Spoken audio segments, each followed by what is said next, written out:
Anime start होता है और हम देखते हैं हमारे मेन कैरेक्टर को जो कि बोल रहा होता है एक किसी का एडवेंचर कुछ इस टाइप का होता है।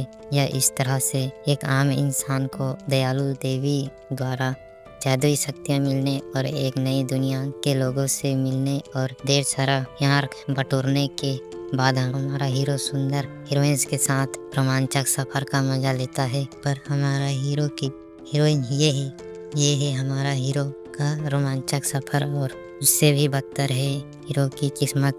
इसके बाद हमारा हीरो बोलता है कि नई दुनिया में आकर मैंने एक चीज़ तो जरूर सीखी है और वो है कि इसेकाई के मामलों में एक किस्मत फूटी है। और अब हमारा हीरो अपना नाम बताता है, उसका नाम है मकुतो मित्सुमी और बोलता है मेरी जिंदगी एक मजाक है। फिर नेक्स्ट सीन में देखते हैं कि मकुतो बोल रहा होता है वो भी एक आम दिनों की तरह ही था।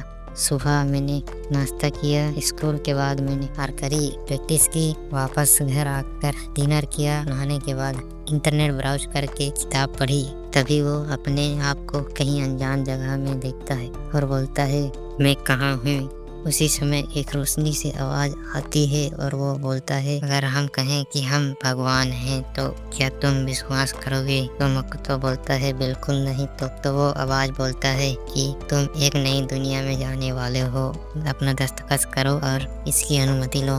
मकुतो बोलता है मैं अचानक किसी दूसरी दुनिया में कैसे जा सकता हूँ? तो रोशनी बोलता है हम आप ही चाहते हैं, हम हैं रियल्म ऑफ नाइट के राजा सुकुयोमी और हम यहाँ आए हैं तुम्हें हीरो बना के देवी के हाथों में सौंपने के लिए।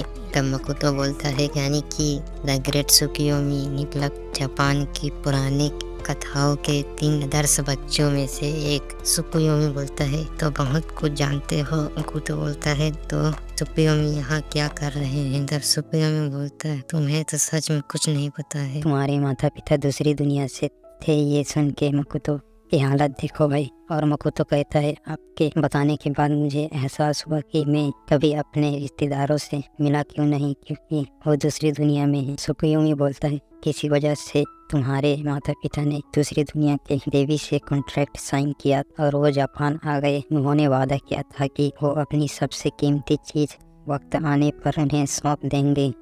तो बोलता है मतलब अगर मैं नहीं गया तो मेरी बहन यूकी या मारी में से किसी एक को ले जाया जाएगा। सुकुयोमी कहते हैं बिल्कुल सही। मकुतो बोलता है तो ठीक है मैं चलने के लिए तैयार हूँ, पर एक बात है। सुकुयोमी कहते हैं तुम बिल्कुल भी घबराओ मत, हम तुम्हारी इकट्ठी की हुई मर्दानी इच्छाओं की जो सामान है सबको ठिकाने लगा देंगे। आप पुरुष नहीं महापुरुष हो, आपने मेरे मन की बात जान ली। तब सुकुयोमी कहते हैं सब कुछ ठीक लग रहा है, क्या ये सिर्फ एक चिट्ठी है जो तुम्हारे परिवार के पास पहुंचानी है? सुकुयोमी बोलते हैं अगर ऐसा है तो तुम्हें तुम्हारी दुनिया छोड़नी होगी और जो मैं तुम्हें दे सकता हूँ वो शक्तियाँ मैं तुम्हें देता हूँ। फिर मकुतो बोलता है आपका बहुत बहुत शुक्रिया। बोला ही था कि वो गायब होने लगता है। सुकुयोमी मकुतो को बताते हैं कि तुम जिस देवी से मिलने वाले हो उसके साथ थोड़ी परेशानी है, मैं चाहता हूँ तुम उनके साथ दिमाग से काम लो। तो बोलता है ठीक है अगर आप कहते हैं तो मैं ऐसा ही करूँगा। वो चाहे कितनी भी अजीब में हैं